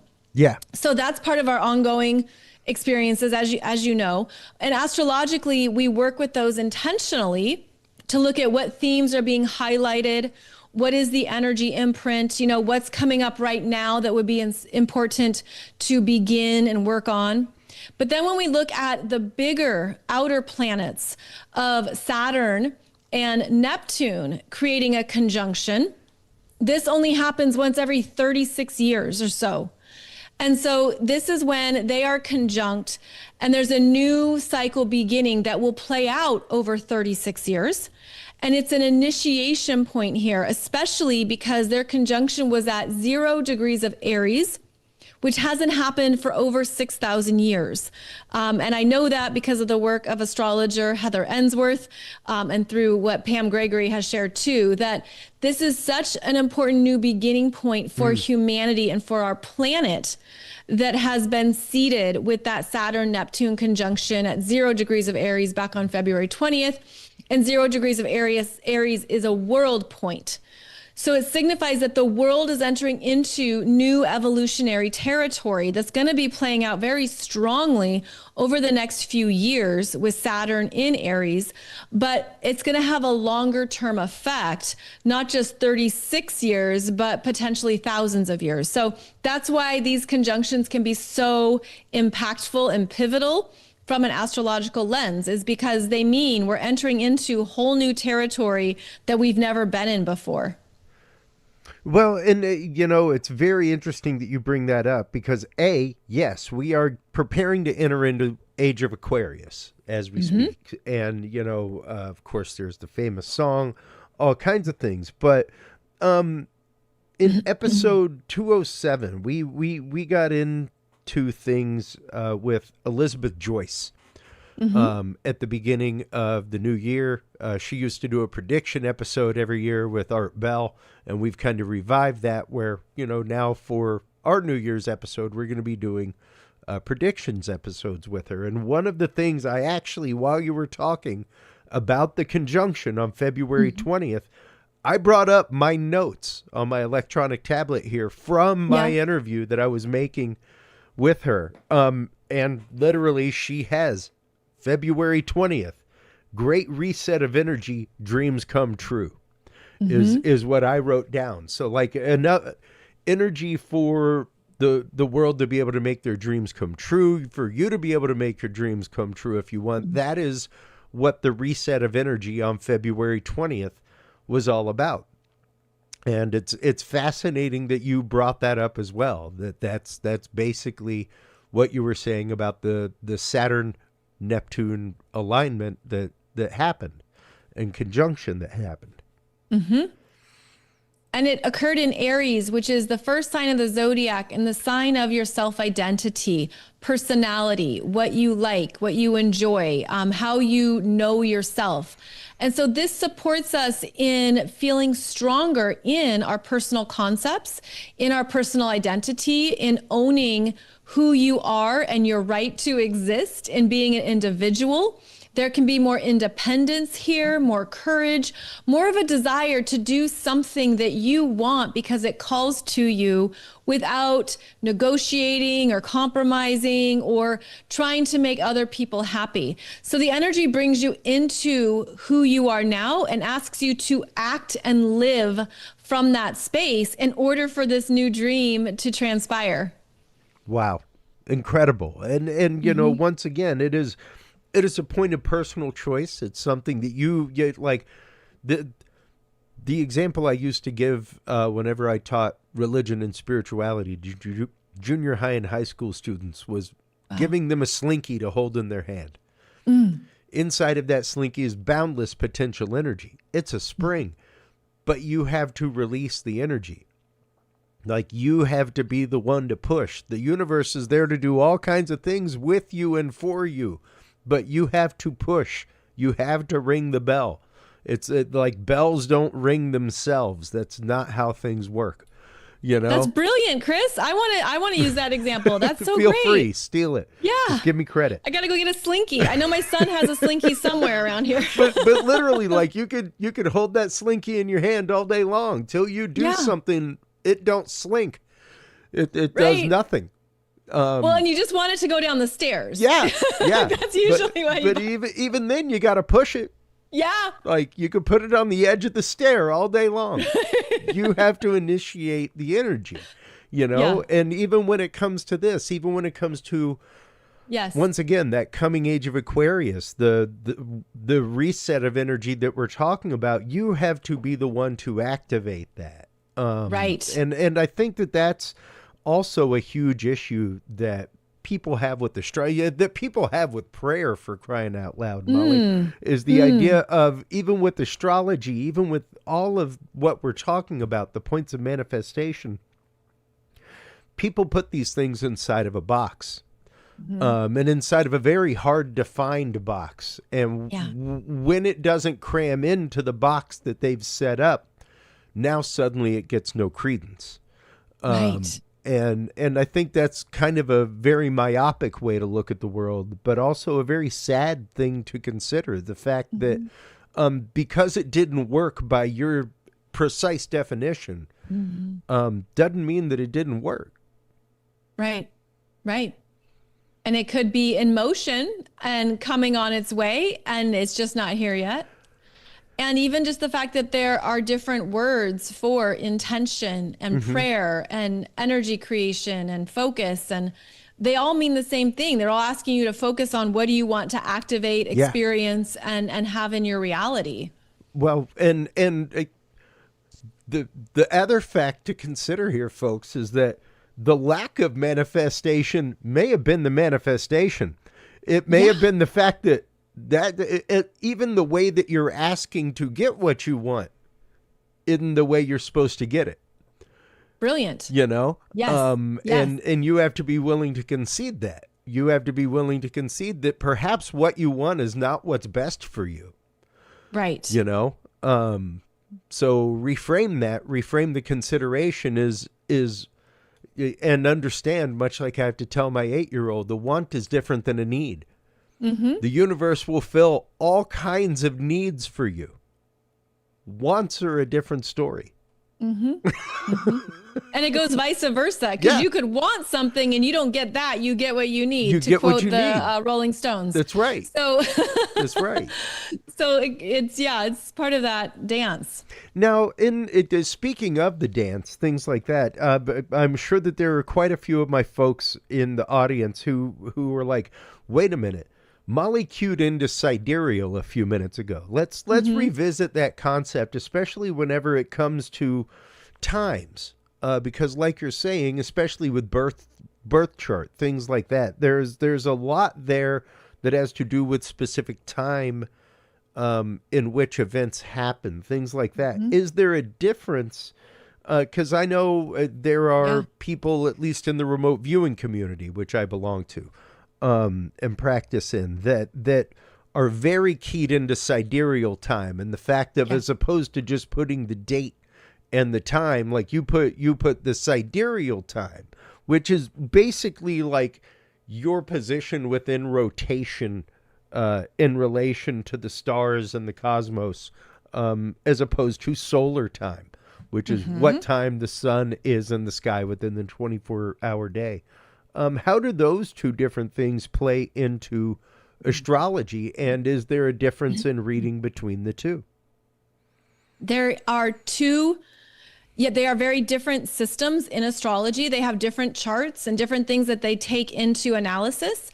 And I always recommend get both done, because you're going to find yourself in both. You're going to feel into each and understand more of who you are, the multiple layers of yourself within each system. And so you might have a preference, which is often the case. Some people find that they only want to focus on one system over another. And then there's many people who resort to tracking all systems and just seeing what's happening, because they're all contributing something to their experience. So I honestly don't get into the discussion of one is better than the other, because I don't see it that way. I see that they both offer valuable insights into what you might be experiencing right now. And I don't see either as wrong. I see either as offering you maybe something else or something more to consider and be aware of. I think it's also part of our multidimensionality, Chris, that allows us to connect to different parts of our own experiences and our own energies. I mean, you might find that some of these systems, like they're real, you're like, wow, that's really who I was. And then I had a big transformation or something significant happened in my life. And there's parts of that description or parts of that consciousness that no longer relates to who I am now. You could have some understandings too, that one of these systems is always tracking accurately for you. So I think it's quite personal, and I think it's a cool way to discover what speaks to you and what is accurate for you. Yeah, and I just wanted to bring that up because I knew that there were going to be numerous astronomy nerds listening to my show who were like, hey, wait a minute, man. Solar time, sidereal time. Astrology is different than astronomy. And back in medieval times, they were one and the same. Absolutely. And they were tracked at the same. And then astrology, took its turn and went in some different directions, especially with the Western tropical system. And so there was a split between astronomers and astrologers. I'm tripping over my words all of a sudden. All right. And what I'm feeling is that they're just left brain, right brain, perhaps, or they're just different understandings of ourselves that we're looking to merge, because for astrology, you're going into more of the interpretation of the themes, the archetypes, the energies that have been documented and studied across thousands of years. And then you're looking at how that is accurate for you now. And then with astronomy, of course, you're looking up at the sky at what is right now and seeing where things are. And I think that what we're learning is that we're able to work with both of these in maybe some unexpected ways. And that there is a way to see each for what it is without making it like something they have to compete for meaning. Yeah.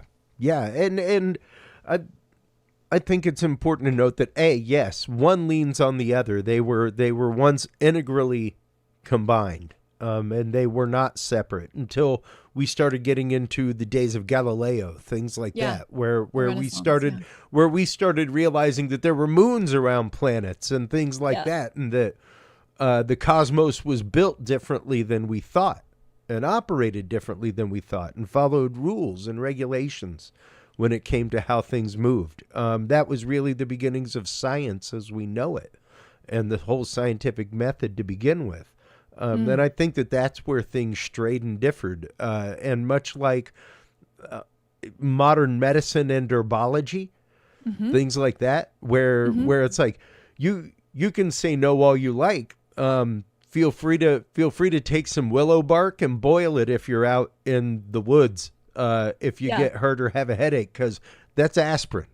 You know, and not saying that the two are related or that one comes from or is rooted in the other.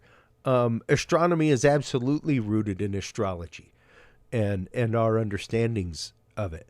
We could even track it too. You know, at some point we couldn't see beyond Saturn. Right. Yeah. And then 1781, when Uranus was discovered, and Uranus is associated with astrology, well, that changed our consciousness to realize, oh, there's more planets beyond Saturn. Then we have Neptune, and then Pluto, and then beyond Neptune, the outermost planets way beyond way beyond Neptune, that we're also still discovering and learning to understand and interpret. So we're continuously expanding our consciousness here with these new discoveries, which shifts what we accepted as true and continues to challenge it so that we can be learning and open to even more understandings. And I feel this is fascinating when you look at how our solar system is connected to the galactic center, and how the galactic center in Sagittarius, at those late degrees of Sagittarius, is about the ongoing learning and growth of the human experience, where we're meant to be evolving our belief systems to keep expanding and seeing things in new ways. But the other part of Sagittarius can be the righteousness or the opinions or this is the only way things can be. So we have that as like an ongoing life theme here on our planet of, well, what do I believe? What resonates for me? And how is that something that supports my own experiences? So we're living in these beautiful overlapping energies and conversations that I think benefit us, like continue to ask us to keep searching and keep seeking for new meaning. Absolutely. Even whenever you look at the turmoil, the upheaval, that was something that literally was another part of the notes after February 20th, between February and July, from Elizabeth, were technical and political change. So for sure, and that's going to continue. I mean, we're in some tumultuous territory of change right now. That's going to ultimately be a catalyst of a whole new experience on the planet. Absolutely. And whenever you're talking about specifically the energies, which we'll get into in a second, of the Age of Aquarius, the example I give people is no insect leaves a carapace and grows without pain.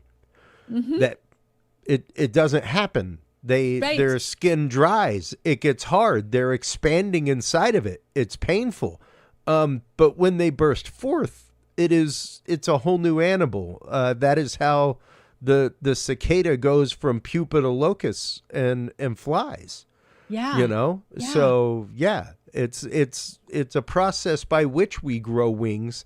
But it's painful, and it's at the same token, much like any animal coming out of that carapace and growing, we are vulnerable during that time. We are soft. We don't have a hard shell yet. And that gives us a whole new chance to learn all kinds of new things, from new ways of love, new fields of love, and new ways to even share that vulnerability with other people, Molly. Right.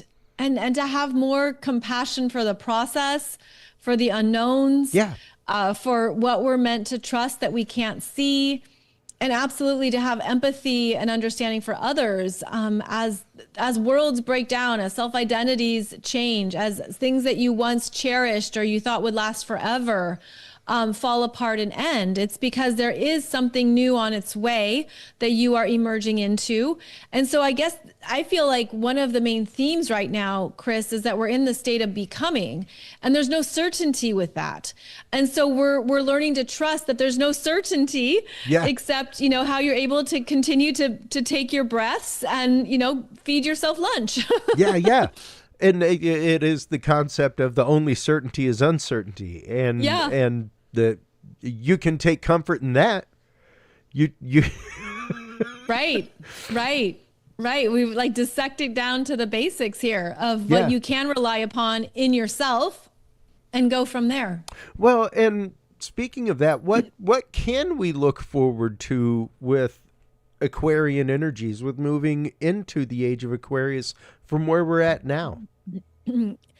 We're about to have a lot more accelerated energies. We're going to feel that life is lived at a different speed and different rate. There's going to be this sense of things happen faster.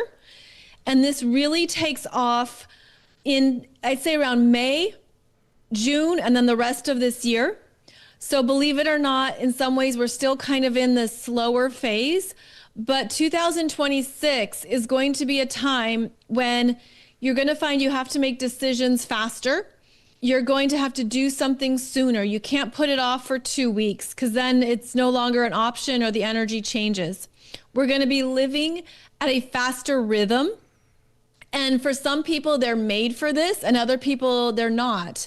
So everyone's going to be needing to recalibrate and figure out, how am I going to be living my life at this accelerated speed? This means that things can come together faster. You're not waiting 3 weeks to hear back about something. You don't have to delay or postpone something. It comes through sooner. It means you'll also have to act faster to move something ahead, to create it, and to trust yourself. So we're going to be feeling that energies in our daily lives require us to walk faster and to speed up, but we're also able to trust ourselves more, is how I feel it, Chris. I feel like part of us are just going to be doing things and sensing this is correct for me, this is what I want, or this is where I'm going to put my energy. I think a lot of people are also going to find they realize what they don't want anymore in their lives, what they're moving away from. They just don't care. Yeah. They're not interested. They don't have energy for it. That's also going to be a fast-moving development of this year.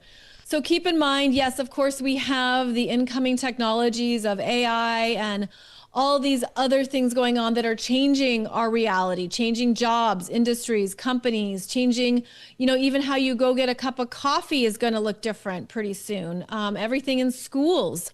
The school system and education is going to be changing dramatically. I'm wondering about higher education, Chris, like universities and colleges. Like I have a 10-year-old son, and I'm wondering, okay, when he's done with high school, is he going to be going to a university in 2033? There's no way to know that now, because the rate at which we obtain information has dramatically increased. So what is the value of education? What's that going to look like? Yep. So we're going to have some very big questions and some new things to really figure out. Well, and it's interesting because that's something that I bring up regularly. My son is 8 years old, and just last night I was going over a lighting plot. Like I told you before the show, I do audio video for a living, and it's one of those like, I'm hoping he takes on the trade and the family business, and that he enjoys audio, video, and wiring things and stuff like that. But at the very least, and I've said it for years, if my son was 8 and did not know how to solder, that was my fault. Like that was my failure. I know how to solder, and I know it can give him a trade. And if I didn't give him that knowledge, that's on me. If I didn't give him access to that or left it occulted from him, in the truest sense of the word, where it's like, nah, I'm not going to teach it to him. I think he deserves a better life. Like, hey, a trade is nothing wrong with that. No. And I think that that's something that we have all kind of lost sight of, is the fact of without those things, we can't all be doctors. Plumbers make a crap ton of money. Like, no pun intended. You know, feel free to call a plumber and see how much it costs, folks.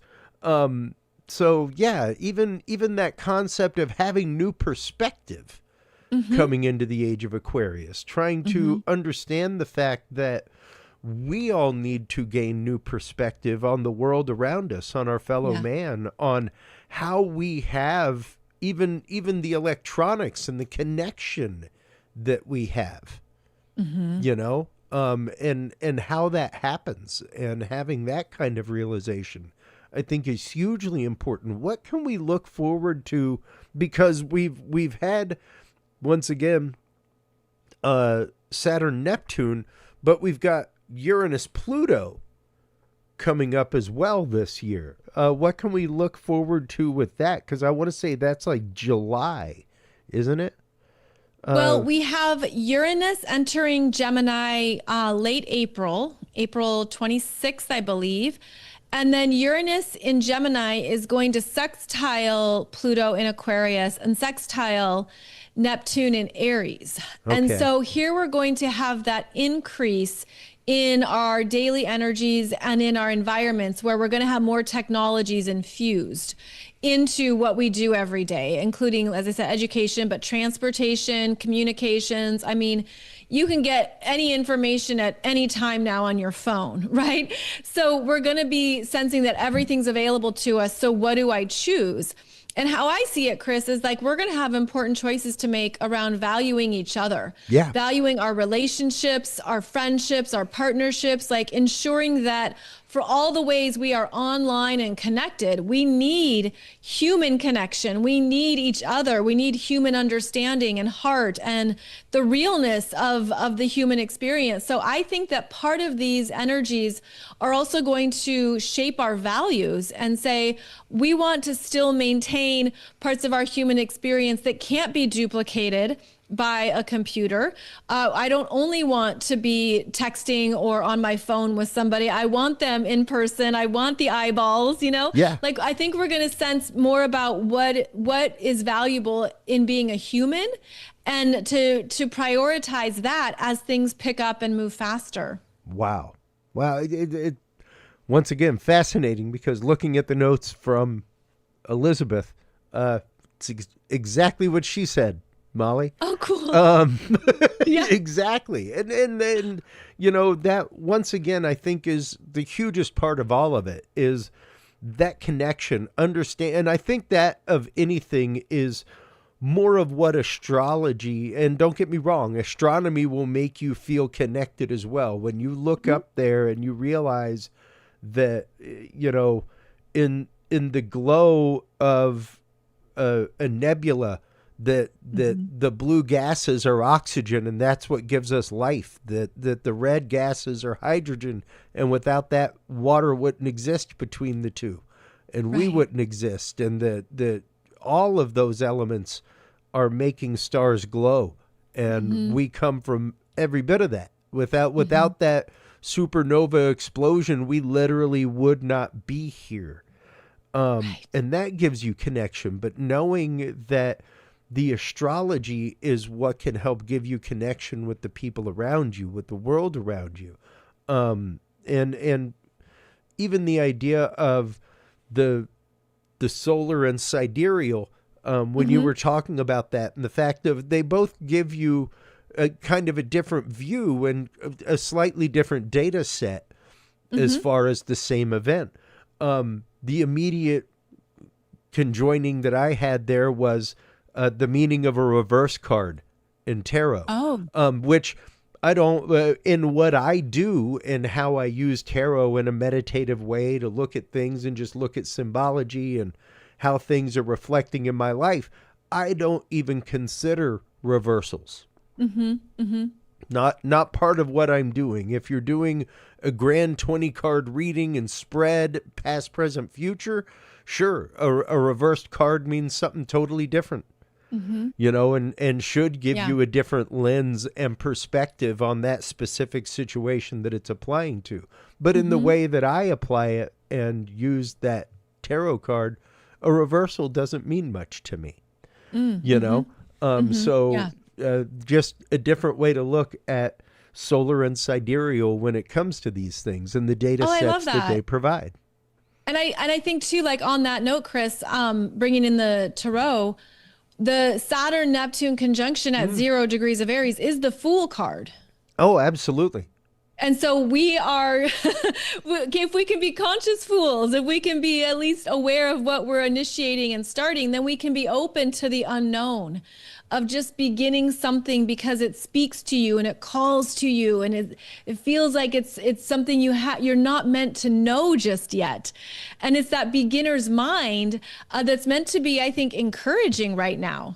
Yeah. In terms of what we're moving towards. Well, and that's just it. And even there's a generalized interpretation of the Fool, but the idea of new beginnings, leaps of faith, innocence and curiosity, the Fool's journey, of be brave, be bold, go out there, explore fearlessly, and that's what I keep saying, especially when it comes to technology, science, things like that, which you brought up more than once, which Elizabeth brought up more than once, the idea of where we are going this year into the Age of Aquarius. I consistently say the job of science is to bravely and boldly hypothesize. Even with Avi Loeb and Three Eye Atlas, things like that. Yeah. A lot of people were very angry with him saying, and continuing to say, despite evidence, that it may be an alien spacecraft, that there's a small percentage. And the fact is, like our physicist guest, John Brandenburg, said, well, Chris, it's not like we've landed a probe on it and brought back a sample, right? Right. And I was like, we don't know. Absolutely. So, and yes. we have to be okay with that. And that's why, but we're not. And that's why the scientists kept bravely and boldly hypothesizing. But there is a small chance.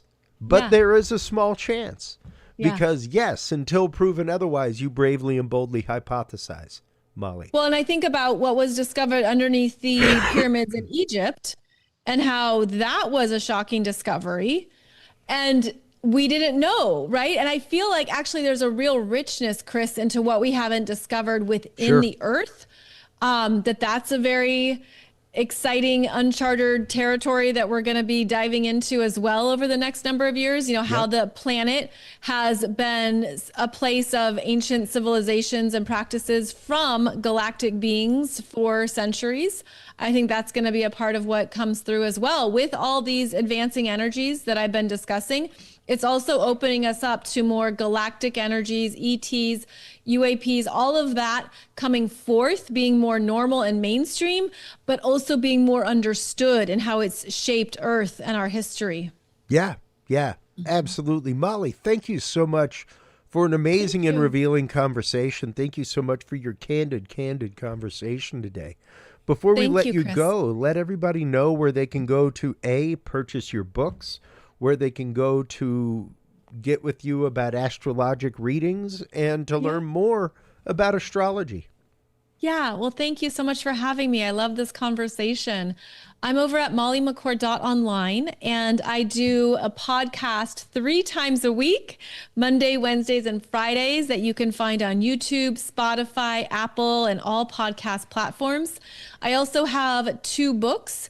One is called Awakening Astrology, that goes into your 5 personal planets. And the other is Soul Growth Astrology, that goes through all 12 astrology signs. Both are ongoing reference books that you can return to as you learn more about your chart. So it's really my podcast, Chris, that people might want to tune in and check out, because I'll talk about the different energies of our times, what's going on, perhaps anything that you're experiencing too. You'll feel validated by it.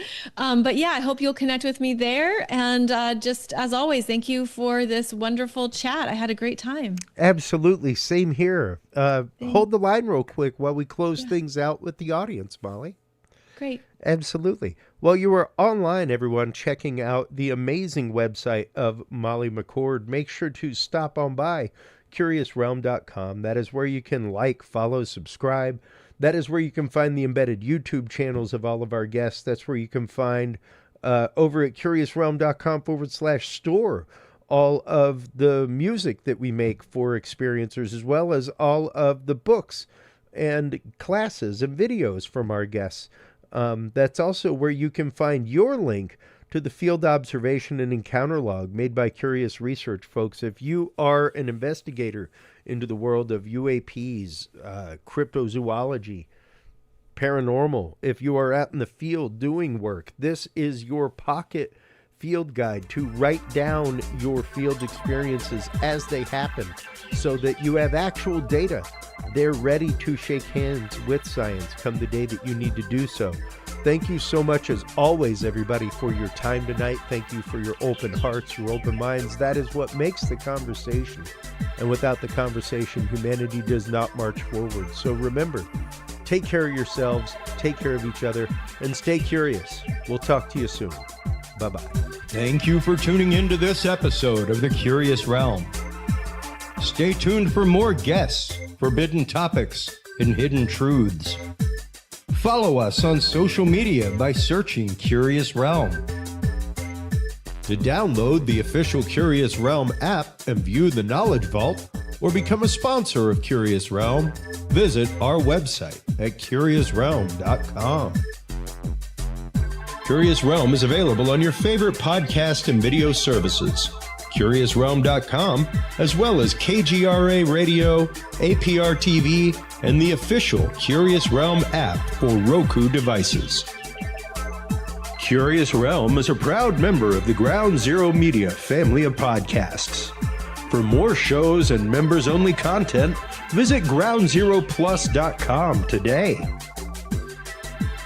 Thanks for listening. Stay curious, and remember, the other side is always watching.